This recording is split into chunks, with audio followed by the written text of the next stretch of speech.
What are economic sectors? The economy is organized into 5 distinct sectors that categorize different types of work. Each sector represents a unique stage in how we produce goods, deliver services, and create value in society. From extracting raw materials to making high-level decisions, these sectors work together like a chain. Understanding them helps us see how modern economies function and where future careers are heading. Let's take a quick review. Primary sector.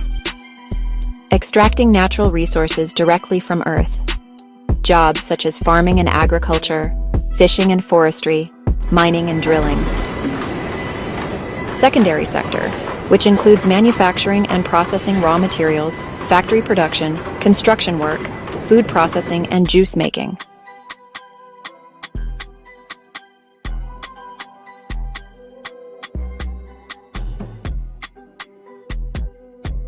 Good morning, class. The tertiary sector, that's where my job is as a teacher. Tertiary sector jobs provide services, like in the hotels and supermarkets, and also my nurse and doctor friends in healthcare. Even jitney drivers are in this sector as they provide transportation services. This is very important to a country, because that's how the majority of its workers get to work. Have you ever wondered what happens after goods are made and sold? That's where the Quaternary and Quinary sectors of industry come in.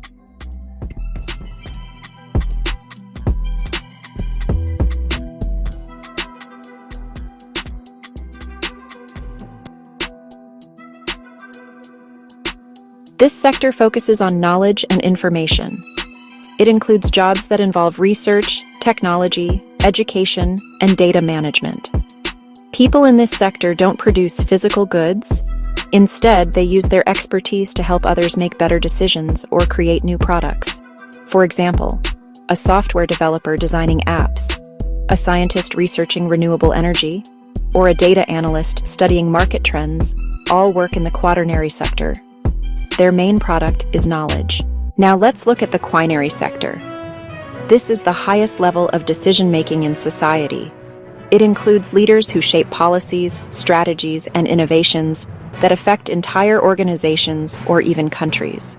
For example, a government minister making national education policy, a university president, a CEO of a large company, or even a non-profit director guiding community programs. All these people belong to the quinary sector. They're responsible for making key decisions that influence everyone else. So, to put it simply, the quaternary sector is about knowledge and information. The quinary sector is about leadership and decision-making. Both are essential in today's modern, information-driven world. One powers progress through knowledge, and the other steers it through leadership.